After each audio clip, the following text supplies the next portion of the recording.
네,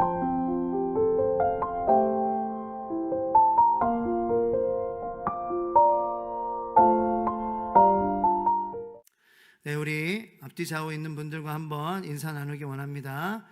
낙심하지 마세요. 하나님이 당신을 사랑하십니다. 낙심하지 마세요. 하나님께서 반드시 열매를 주실 것입니다.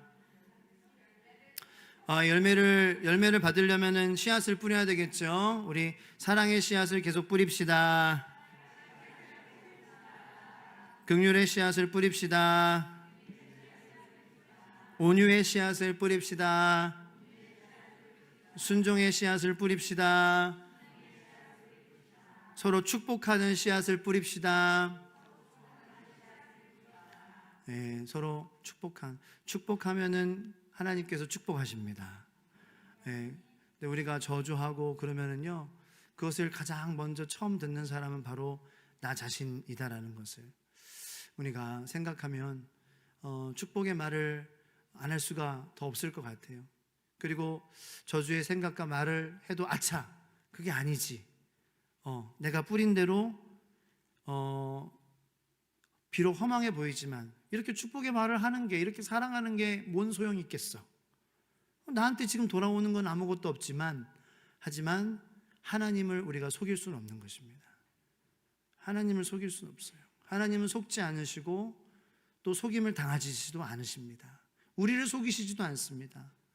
그러므로 눈물로 씨앗을 뿌리는 자, 사랑의 씨앗을 뿌리고 섬김의 씨앗을 뿌리고 온유의 씨앗을 뿌리고 인내의 씨앗을 뿌리고 순종의 씨앗을 뿌리고 따뜻함의 씨앗을 뿌리고 반드시 하나님께서 성령의 열매들을 여러분들의 삶을 통하여 거두게 해주실 줄로 믿으시길 축원합니다. 이 관계가 정말 저 사람과 나는 끊을래야 끊을 수 없는 그러한 관계다라고 생각하면은 내가 그 사람의 이 자리, 그 사람의 자리를 대신하고 그 사람의 자리에 내가 서 있으려고 하는 것이 이게 뭐라 그럴까요? 서슴지 않게 되는 거예요. 그것에 대해서 그것이 힘들지 않은 거죠.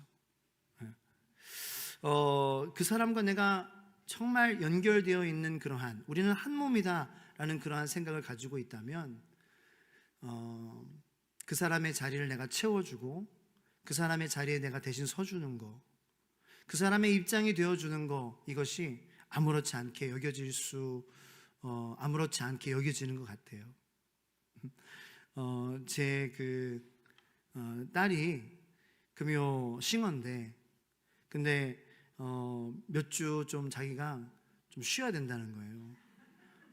사역을 너무 열심히 하다 보니까 조금 마음에 좀 어려움이 와서 좀 쉬어야 된다고요. 좀 내려놔야 되겠다 그러더라고요. 그래서 그래 내려놔. 근데 이제 와서 보니까 이쪽이 또 균형이 안 맞잖아요. 여기 두 분 계시고 여기 아무도 없고. 그래서 이제 제가 보고서 여기 딱 쓴 거죠. 만약에 여기 있는 제 딸과 제가 연결되지 않았다라고 생각하면은 왜 안 나왔대 하면서 흉을 보겠죠. 뭐 그런 거 가지고 쉰다 그래 라고 그렇게 판단을 하겠죠. 근데 한 몸이라고 생각하고 연결되어 있다고 생각하니까 그냥 그런 생각하지 않고 그 자리에 서서 찬양하는 것이 저의 기쁨인 거예요. 그러면 생각했던 게 이게 뭔가 우리 집에 이렇게 이어지는 뭔가 저주인가? 그런 생각을 했어요. 왜냐하면은 제가 중학교 때 신문 배달 알바를 하겠다고 겁없이 동네 신문사에 전화를 해서 고용을 당한 거예요. 그런데 며칠 나가보니까 새벽 4시에 일어나야 되거든요. 너무나도 힘들어서 못하겠다 그런 거예요. 그래서 남은 한 달을 누가 했냐면은 저희 아버지께서 대신 뛰셨어요. 그래서 이게 뭐 우리 집에 흐르는 그런 피인가? 그래서 얘가 하지 않는 걸 내가 땜빵 해주는 이런 기분이었겠다.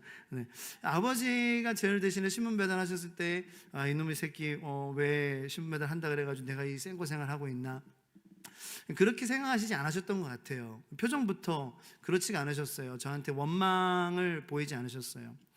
자, 우리 주의 소망교회로 모인 저와 여러분들, 비록 처음에는 그렇게 되기 힘들겠죠. 하지만 예수 안에서 우리가 엮어지고 더욱더 가까워지고 한 몸이라는 것을 우리가 말씀을 통하여서 깨달을 때에 정말 서로의 그러한 빈자리가 흉을 보는 자리가 아닌, 내가 그 자리를 대신해 줬을 때에 하나님을 간절히 친밀하게 경험할 수 있는 그러한 축복의 자리인 줄로 믿으시고 그렇게 서로 땜빵이 되는 저와 여러분들이 되기를 예수님의 이름으로 축원합니다. 자, 오늘 본문 말씀의 6장 마지막 6장입니다. 갈라디아서. 그리고 오늘 그리고 다음 주까지 이제 갈라디아서가 다 끝나게 됩니다. 갈라디아서 그동안 함께 이렇게 여러분들 말씀을 들으시고 해주셔서 너무 수고 많으셨습니다. 이 오늘 본문 말씀을 이렇게 묵상을 하면서 성도님들을 생각을 할 때 지난 1년 같이 계신 분들, 2년 같이, 3년 같이 계셨던 분들, 4년 같이 계셨던 분들, 5년, 6년, 7년 같이 계셨던 분들 이렇게 떠올리면서 모두 다 1년부터 6년, 7년 다 우리 성도님들 정말 참 성장하고 계시는구나. 정말 그 믿음이 자라고 계신다라는 것을 이렇게 생각을 하면서 감사하지 않을 수가 없었습니다. 그래서 포기하지 않고 사랑하고 포기하지 않고 그리고 이겨내고 포기하지 않고 믿음을 지키려고 하고 포기하지 않고 기도하려고 하시는, 포기하지 않고 뭔가 어려울 때에 기도의 자리 그리고 예배의 자리에 먼저 나오려고 노력하시는 그러한 분들을 보면서 참 우리 성도님들 믿음이 성장하고 있는 그러한 생각을 했습니다. 그래서 너무 감사했습니다. 감사합니다. 성장해 주셔서. 그리고 저 같은 사람을 기다려 또 주셔서 감사합니다. 저도 여러분들 우리가 서로를 기다릴 수 있는 그러한 공동체가 계속 되기를 축복합니다. 자, 이제 칭찬해 드렸으니까 좀 말씀을 보도록 하겠습니다. 솔직하게. 자, 오늘 본문 말씀에 1절부터 6절까지 두 파트로 나뉘는데요. 1절부터 6절까지는 성령의 열매를 맺는 삶과 공동체에 관한 좀 세부적인 권면들을 우리에게 주고 있습니다. 7절부터 10절까지의 말씀을 보면 이러한 성령의 삶을 반드시 지켜야 하는 이유에 대해서 사도 바울을 통하여서 하나님께서 우리에게 말씀해 주시고 계십니다. 이 1절부터 6절까지 첫 번째 파트에서 구체적으로 성령의 열매를 맺는 방법에 대해 사도 바울이 제시하는 두 가지 미덕이 있습니다. 따라해 보겠습니다. 첫 번째는 따라해 볼게요. 헌신. 두 번째는 책임. 헌신과 책임입니다. 이 헌신과 책임에 대해서 우리는 어디서 볼 수 있냐? 2절과 5절 말씀에서 볼 수 있습니다. 2절 말씀, 먼저 헌신에 대한 말씀을 같이 한번 보겠습니다. 읽을게요. 시작. 너희가 짐을 서로 지라 그리하여 그리스도의 법을 성취하라. 이 말씀이 헌신에 대한 말씀입니다. 자, 그러면은 책임에 대한 말씀을 5절에서 볼 수 있습니다. 5절 말씀 시작. 각각 자기의 짐을 질 것이라. 자, 2절과 5절에 나오는 헌신과 책임에 대한 이 말씀, 이 두 가지 미덕이 바로 성령의 열매를 맺는 방법이다라고 사도 바울에게 하나님께서 사도 바울을 통하여서 말씀해 주고 계십니다. 자, 그런데 이 2절과 5절의 말씀을 보면은 서로 모순되는 그리고 상대되는 그러한 말씀이라는 것을 알 수 있습니다. 자, 사도 바울이 너희가 짐을 서로 지라라고 우리에게 강하게 권면하고 있습니다. 그런데 또 5절은 각각 자기의 짐을 지래요. 모순이 되는 말씀이죠. 서로 지라 그랬다가 각각 지라 그러는 거예요. 자, 그러면은 우리가 이 두 모순되는 말씀을 어떻게 받아들여야 할까라는 것입니다. 그러면서 우리가 1절을 보면은 이 보다 구체적인 상황을 사도 바울이 이야기해 주고 있음을 알게 됩니다. 1절 말씀을 다 같이 읽겠습니다. 시작. 형제들아, 사람이 만일 무슨 범죄한 일이 드러나거든 신령한 너희는 온유한 심령으로 그러한 자를 바로잡고 너 자신을 살펴보아 너도 시험을 받을까 두려워하라. 아멘. 자, 너희가 서로 짐을 지라라는 이 헌신에 대한 말씀, 이 말씀이 사도 바울을 통하여서 1절 말씀에 구체적으로 이러한 상황에서 어떻게 서로의 짐을 지어야 하는지, 어떻게 헌신해야 되는지 우리에게 알려주고 있는데요. 그것이 뭐예요? 누군가가 거리낄 만한 일을 할 때에, 그것이 드러났을 때에 비난하고 난폭하게 축출하기보다는 온유한 마음으로 죄 지은 사람을 바로 잡아주어야 하며, 그것이 성령의 열매를 맺는 구체적인 방법 중 하나라고 이야기하는 것입니다. 그리고 각각 자기의 짐을 질 것이라는 것의 의미는 그 죄 앞에서 자신을 돌아보는 겸손을 갖는 것을 이야기하는 것입니다.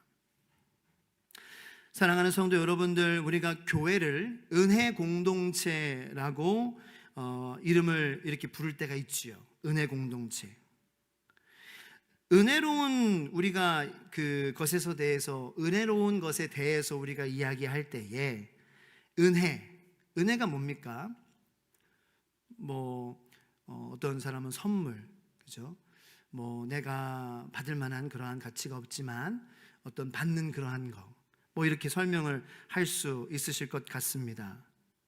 우리가 은혜라고 얘기할 때에 빠뜨릴 수 없는 것, 분리시킬 수 없는 것은 바로 죄입니다.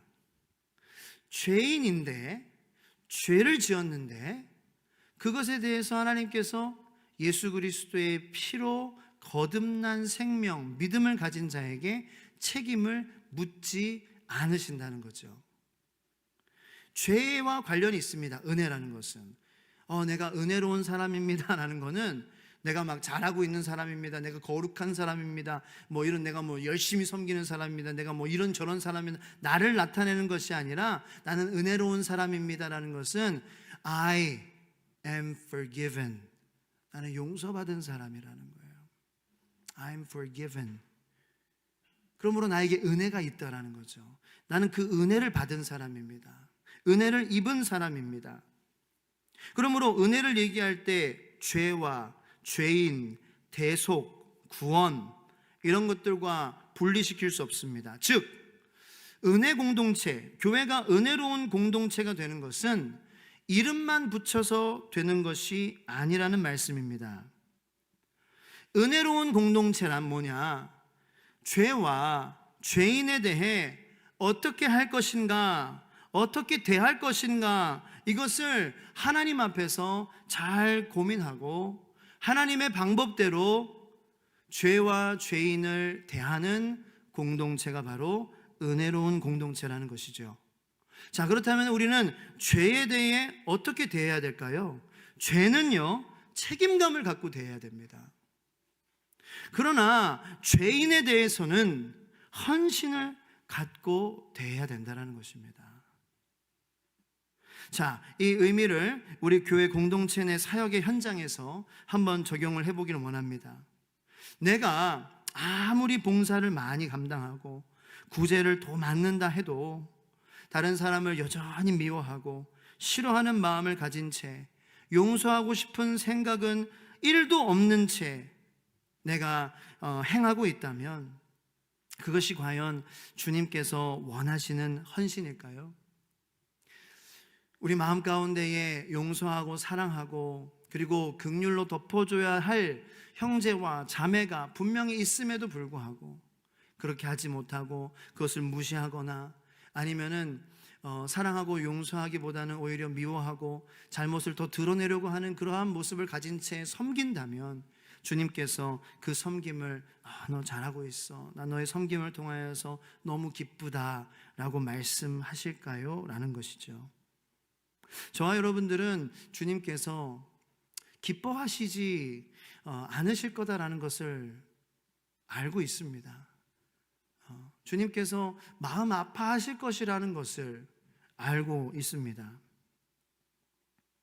제가 참고하고 있는 이 갈라디아서 그 주석 책에 보니까 이렇게 나와요.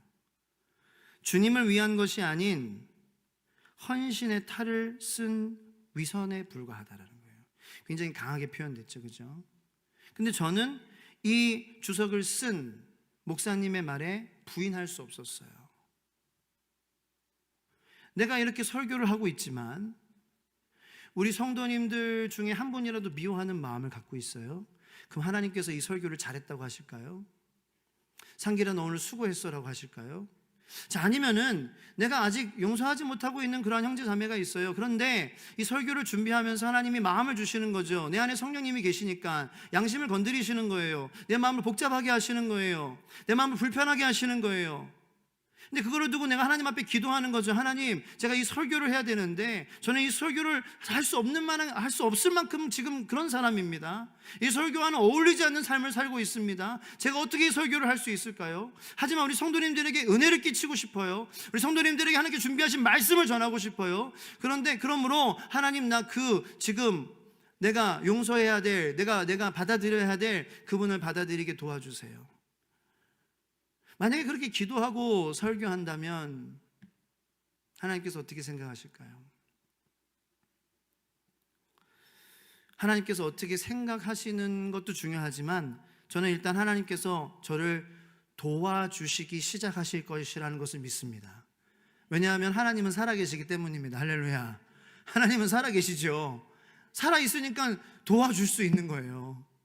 살아계시니까, 그것도 하나님이신데, 그냥 사람이 살아있는 게 아닌데, 능력 없는 하나님이 아닌데, 모든 걸 하실 수 있는 하나님인데, 내가 기도하면, 그리고 그 기도가 하나님께서 기뻐하시는 것이라면 역사하시지 않겠습니까? 내 마음을 고쳐주시겠죠. 사랑할 수 있는 마음, 용기를 주시겠죠. 그리고 내가 먼저 그런 죄인인데 사랑받는 자였다라는 것을 깨닫게 해주시겠죠. 무슨 수를 서서더라도, 다른 사람의 그런 말을 통하여서더라도, 말씀을 읽을 때라도, 기도할 때 성령님 주시는 감동으로라도 하나님은 모든 수단과 방법을 가리지 않으시고 그렇게 기도하는 그 사람을 도와줄 것입니다. 할렐루야. 기도하는 저와 여러분들 되기를 축원합니다.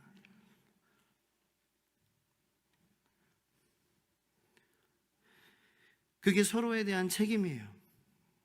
서로에 대한 책임, 헌신. 자, 나에 대한 책임은 뭐냐? 자, 우리가 스스로를 아무리 잘 통제하고 책임감 있는 삶을 지향한다 해도 우리 공동체 내부의 상처 앞에서 우리가 거들먹거리면서 나 자신을 더욱 낮추지 못한다면 그것은 나에 대한 책임을 하지 않는 것이라고 볼 수 있다는 것입니다. 네. 자, 이것이 실제로 우리가 신앙생활하면서 가장 어려워하는 일입니다. 한 지체가 죄를 저질렀다고 한번 가정해 봅시다. 그것은 사소한 잘못일 수도 있습니다. 혹은 심각한 죄악일 수도 있습니다. 심각한 죄악이라면 대개 이런 사례들은 가해자와 피해자가 명확하죠. 자, 그 경우 우리가 잘못한 사람을 비난하고 정죄하거나 배제하고 쫓아내는 것은 생각보다 쉽고 간단한 일입니다. 여러분들이 채소를 다듬다가 조금 상한 부분이 있으면은 그 부분만 잘라내는 것처럼 말입니다. 하지만 어떤 때는 이 가해자와 피해자가 모호한 경우가 있습니다. 그런 경우가 더 많겠죠, 사실. 누군가 확실한 죄를 지었고 그로 인해 피해를 입은 상대가 존재하는 경우가 아닌 이 서로가 서로를 지속적으로 미워하고 증오하며 상호 간의 불화가 쌓여가는 일이 대표적일 것입니다. 여러분, 이런 상황들은요, 당사자들뿐만 아니라 공동체 전체에 심각한 피해를 끼친다라는 것을 우리가 알아야 합니다. 그리고 이 역시 하나님께서, 주님이 마음 아파하시는 죄의 현상들 중 하나일 것입니다. 자, 이때에 그 당사자들이라면 우리가 눈 감고 모르는 척 이렇게 넘어가면서 그냥 자신은 그냥 평안을 누리거나 혹은 그러한 상황을 견딜 수 없다는 이유로 공동체를 아예 떠나버리거나 그런 선택을 할 것입니다. 근데 어떠한 경우라든지 우리가 이 잘못한 지체를 용서하고 끌어안음으로 온전히 돌이키게 하는 것은 끔찍할 정도로 어렵습니다. 가해자와 피해자가 명확해도 어려운 것입니다. 모호해서 구분 없이 서로 미워하고 반목하는 그러한 상황이 발생할 때나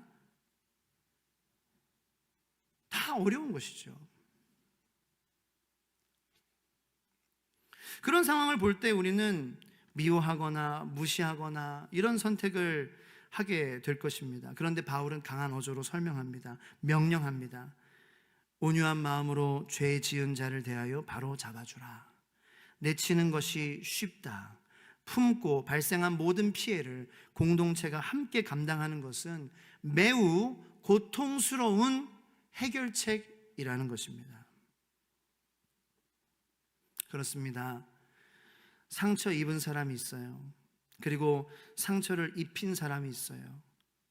이 양자 모두를 위해 같이 기다리면서 천천히 회복되기를 기다려주는 일은 정말 사랑 없이는 절대 취할 수 없는 방법인 것 같습니다. 여전히 내 체면이나 내 편의가 타인보다 소중하고 귀하다면 내릴 수 없는 결단이자 위대한 헌신일 것입니다. 그런데 바울은 이것이 서로의 짐을 지는 기본적인 방식이라고 우리에게 제시하고 있습니다. 그리고 이 방법이 그리스도의 법을 우리 안에 성취하는 길이라고까지도 말을 하고 있습니다.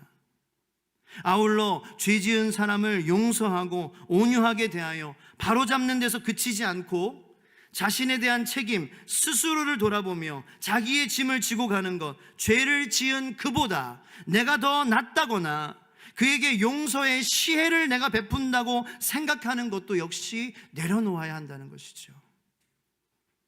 여러분, 우리는 온도와 습도만 탁 구성이 되면은 곰팡이가 나는 그러한 음식들처럼 죄를 지을 수밖에 없는 그러한 환경이 조성이 되면 죄를 지을 수밖에 없는 죄인임을 잊지 말아야 할 것입니다. 나는 지금 하나님 앞에서 이 성령의 열매들을 잘 맺어가고 있는지 점검하는 작업을 끊임없이 이어가야 될 줄로 믿습니다. 이것이 각각 자기의 짐을 질 것이라는 명령의 해석입니다. 자, 한번 따라해 보겠습니다. 서로의 짐을 진다는 것, 나의 짐을 진다는 것, 나의 힘으로는 안 됩니다. 하나님 도와주세요. 도와주실 줄로 믿습니다. 서로의 짐을 질 때 그 짐이 나의 짐인 것을 알게 될 때, 그럴 때 있죠. 지금 저 사람이 뭔가 짐을 지고 있는데 그 짐이 보니까 뭐라고 써 있어요? 하상길이라고 써 있는 거예요. 마치 여러분들이 저를 기다려 주시는 것처럼, 제 믿음이 성장하고 제가 목사다운 목사가 되어가고 있는 것을 기다려 주시는 것처럼 여러분들이 지고 있는 그 기도의 짐, 그 인내의 짐, 그 기다림의 짐, 거기에 짐에 이름표가 적혀 있는데 보니까 뭐라고 적혀 있어요? 히읗이 적혀 있는 거예요. 아, 황씨겠지. 나는 아니야. 그런데 보니까 하예요. 이거 우리 교회 하씨가 둘밖에 없는데. 나는 아니겠지. 그런데 두 번째 글자가 상이에요. 그럼 백발백중 저죠. 내 짐이구나. 저분이 나의 짐을 지고 가는구나. 저분이 나를 기다려주는구나. 그거 발견할 때 있어요. 모르는 사람들도 있어요. 내 짐을 지고 있는데 그걸 몰라주는 사람도 있어요. 그죠? 그럼 그리스도 안에서 우리가 자라나면서 그걸 알아가는 게, 저 사람이 지고 있는 게 나의 짐이었구나. 이게 성숙이겠죠. 안 그렇습니까? 이게 성숙이고 이게 성장이겠죠. 나의 짐을 지어주고 있구나. 나 혼자로는 내 신앙이 다져질 수 없지. 저 사람이 나를 위해서 기도해주고 있었구나. 저 사람이 나를 참아주고 있었구나. 이게 보이는 게 성숙인 거예요. 제가 군대를 다른 사람보다 11년 늦게 들어갔습니다. 내 선임이 제 띠동갑인 거예요. 12살 어려요. 그래서 제가 이제 제가 군대를 그렇게 늦게 갔습니다라고 다른 사람들에게 얘기할 때 그 듣는 사람들의 반응이 대부분 저한테 그렇습니다. 힘드셨겠어요. 그러면 저는 그랬습니다. 네, 맞아요. 정말 힘들었죠. 정말 진짜 12살 동생들한테 무슨 상병님, 일병님, 병장님 하면서 그렇게 하고, 싫어도 싫은 척 하지 않고 존대하고. 다른 사무실은 좀 나이 든 그러한 그 후임 맞으면은 아저씨처럼 편하게 대해주는데 우리 사무실은 되게 계급주의였어요. 그런 거 따지지 않는 거예요. 군대면 계급이지. 나이 먹고 들어온 게 네가 자랑이야? 이렇게 얘기를 하는 거죠. 그런데 나중에 조금 더 자라고 나서 생각해 보니 저한테 힘드셨겠어요, 이런 또 반응을, 리액션을 저한테 줄 때가 있어요. 그럴 땐 제가 이렇게 얘기하기 시작했습니다. 근데 그런 나를 후임으로 받았던 선임들은 얼마나 당황스러웠을까요? 정말 내 맞선임은 이제 드디어 나의 맞후임이 들어오는구나, 드디어 내가 막내로서 벗어나는구나. 들어왔는데 12살 아저씨야, 무슨 삼촌이야, 삼촌뻘이야. 근데 저한테 상기라 저기라 하면서 이렇게 하기가 쉽지 않았을 거예요. 근데 쉽게 한 것 같아. 근데 되게 쉽게 즐겼던 것 같아. 농담이고. 그런 나를, 이 나이 들어서 군대 온 나를 후임으로 받았던 선임들은 얼마나 당황했을까 라는 생각이 제가 조금씩 성숙하면서 들게 되더라고요.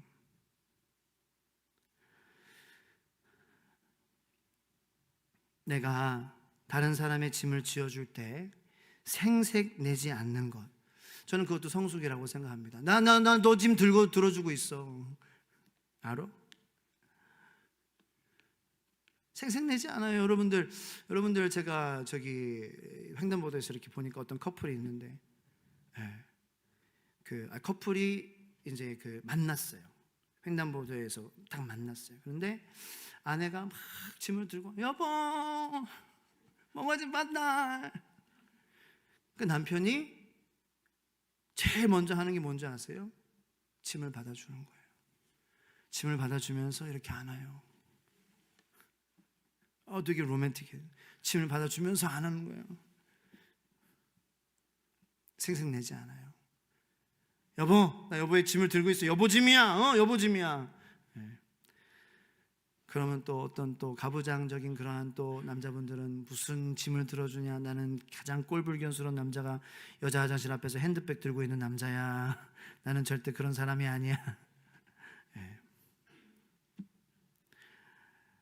저도 자녀들 보면 가장 먼저 해주는 게 학교 갔다 와서 가방 먼저 들어주는 거예요. 근데 생색내지 않더라고요, 제가. 왜요? 당연한 거예요. 하나니까. 그리고 난 어른이니까, 나는 성숙하니까, 나는 자랐으니까.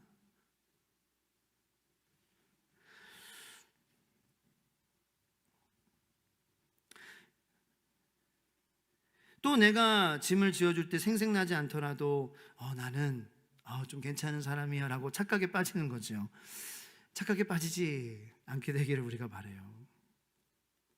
그리고 항상 내 마음의 중심을 가감없이 주님 앞에 날마다 내려놓는 것, 그것이 우리 서로에 대한 헌신의 책임, 그리고 나에 대한 또 책임인 줄로 믿습니다. 이것이 결코 쉽지 않아요, 여러분.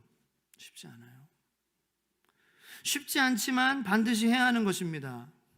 이 세상에서 쉽지 않은 것들이지만 우리가 해야 할 것들을 우리는 하고 있지 않습니까? 먹고 난 그릇 설거지 해야 합니다. 쉽지 않죠. 먹으면 막 긴장 풀어지고 졸려가지고 힘 빠지고 여기 치워주고 쉽지 않습니다. 그런데 치워야 합니다. 안 그러면 벌레가 꼬여요. 냄새가 납니다. 쓰레기가 모이면 버려야 하죠. 어질러졌으면 정리해야죠. 이 세상에도 쉽지 않은 것들이지만 반드시 해야 하는 것들, 여러분들 잘하고 계시지 않습니까?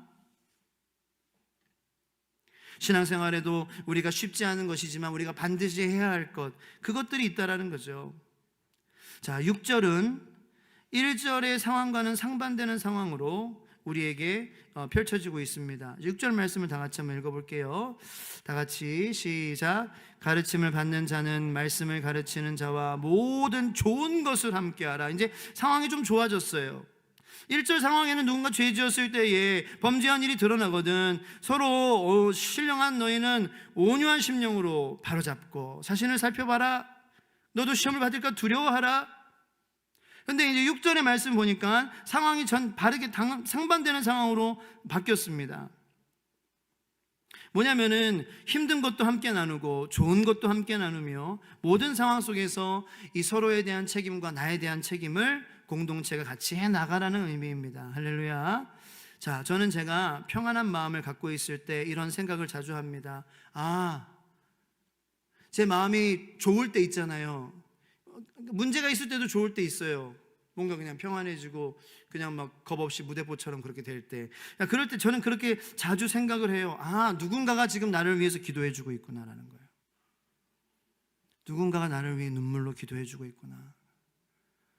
여러분, 내 마음 가운데에 평안이 있다면, 기쁨이 있다면 대가 없는 기쁨과 대가 없는 평안은 없습니다.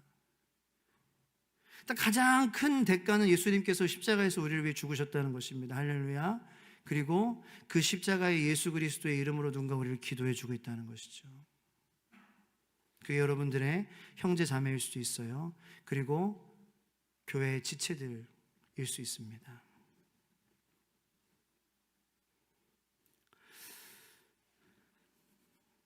칠 절 말씀을 한번 같이 읽겠습니다. 시작. 스스로 속이지 말라. 하나님은 업신여김을 받지 아니하시나니 사람이 무엇으로 심든지 그대로 거두리라. 자, 우리는 악을 행하면서 선을 거두는 것 같은 연기를 할 수는 있습니다. 또 그렇게 하죠. 즉, 예를 들어서 또 저를 예를 들게요. 아직 내 마음 가운데에 사랑해야 될 그 사람을 사랑하지 않으면서, 아직 마음 가운데 그게 정리가 되지 않으면서 뭐 이렇게 설교를 하고 어떤 선을 거두는 것 같이 사역을 하는 것 같은 그런 연기를 할 수 있다는 거예요. 그런데 하산길이 정신 차려야 될 것은 뭐냐면요, 하나님은 속지 않으신다는 거예요. 사람들은 속을 수 있어요. 목사님이 거룩하시다, 목사님 우리 역시 우리와는 달라. 그런데 하나님은 속지 않으신다는 거죠. 오늘날 우리 안에 교회 공동체들 가운데에 어떤 열매가 맺어지고 있는지 우리가 곰곰이 바라보기 원합니다. 어떤 열매가 맺어지고 있는가를 곰곰이 바라보면 우리는 무엇을 심어왔는지를 보게 될 것입니다. 성령으로 사랑을 심어 성령의 열매가 풍성하게 맺히기를 예수님의 이름으로 축원합니다. 바울은 이 오늘 본문 말씀의 후반절에 보니까 심든지 거두리라 7절에도 거두리라, 8절에도 거두리라, 9절에도 거두리라. 이 바울은 씨앗과 열매라는 진리를 우리에게 전달하고 있습니다. 봄에 모내기를 해놓고 가을이 오기도 전에 벼가 왜 이리 안 익어 하면서 포기하는 농부는 없습니다. 여러분, 우리도 선을 행하되 절대로 포기하지 마시기를 바랍니다. 내가 심는 사랑이, 내가 심는 선함이, 내가 심는 자비가, 내가 심는 온유가, 내가 심는 오래 참음이 반드시 하나님의 능력으로 열매를 맺을 것을 신뢰하시기 바랍니다. 그것이 바로 믿음입니다. 다른 것이 믿음이 아니에요. 하나님이 반드시 열매를 맺게 하신다는 사실을 굳게 붙잡는 것이 믿음인 줄로 믿으시길 축원합니다.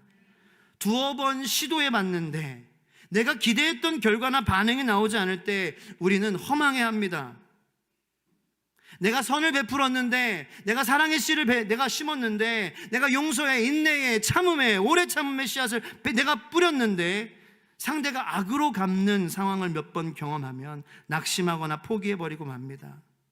그러나 손해를 보고 마음이 상하고 지치더라도 하나님은 반드시 내가 심은 사랑의 씨앗에 합당한 성령의 열매들을 주실 것인 줄로 믿으시길 축원합니다.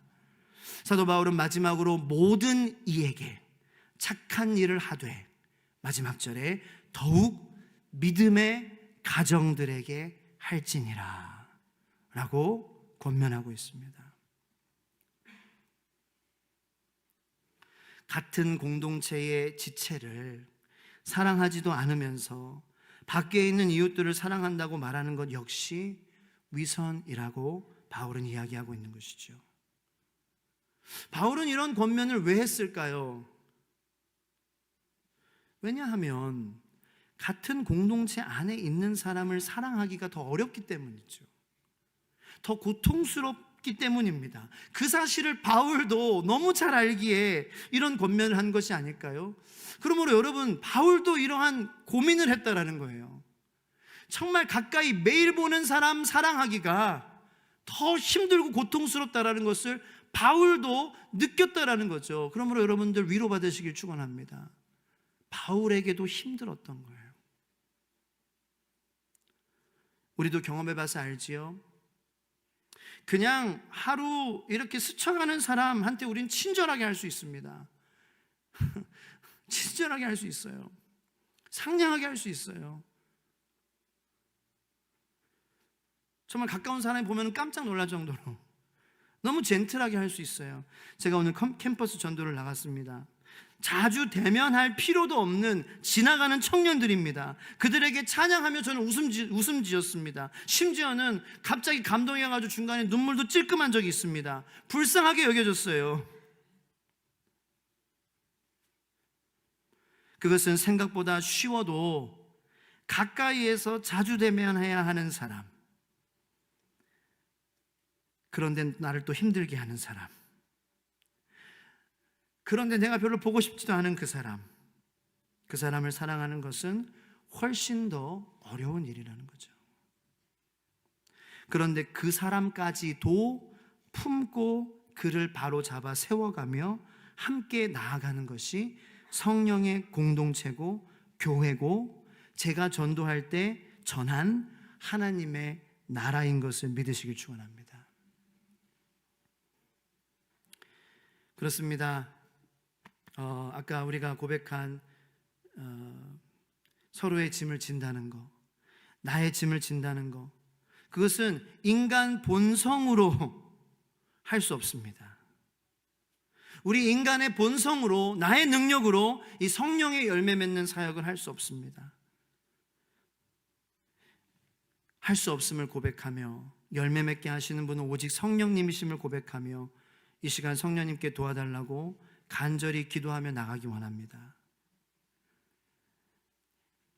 아픈 손가락을 싸매주고 아껴주는 과정이 너무나 고통스럽다 해도 성령이 반드시 우리를 통해 당신의 열매들을 풍성히 맺으실 것이라는 사실을 믿고 인내하는 그리스도인들 되게 하여 주시옵소서. 주님의 십자가를 바라보며 신뢰하게 하여 주시옵소서. 하나님이 주신 믿음의 형제 자매들을 향해 낙심하지 않고 포기하지 않는 성도들 되게 하여 주시옵소서. 모든 비참함과 모든 기쁨의 순간까지 나누고 공유하는 교회 되게 하여 주시옵소서. 주님이 반드시 열매를 맺게 하실 것이라는 그것을 믿는 믿음을 더하여 주시옵소서.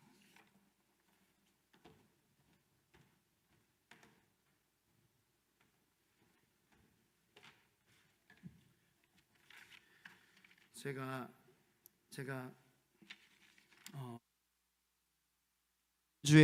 지난주에 캠퍼스 전도를 시작했잖아요. 거기서 이제 배운 찬양이 있어요. 근데 왜 배우게 하셨나 생각을 해보는데, 물론 전도할 때도 또 이렇게 찬양하게 하시기도 하셨지만 이 가사가 참 오늘 그 우리의 마음, 그 우리의 힘들어하는 그 마음, 저는 알아요. 여러분들이 오늘 본문 말씀에 선포된 말씀을 고민하고 끙끙 되려고 하시는 그러한 분들이라는 거 다 알아요.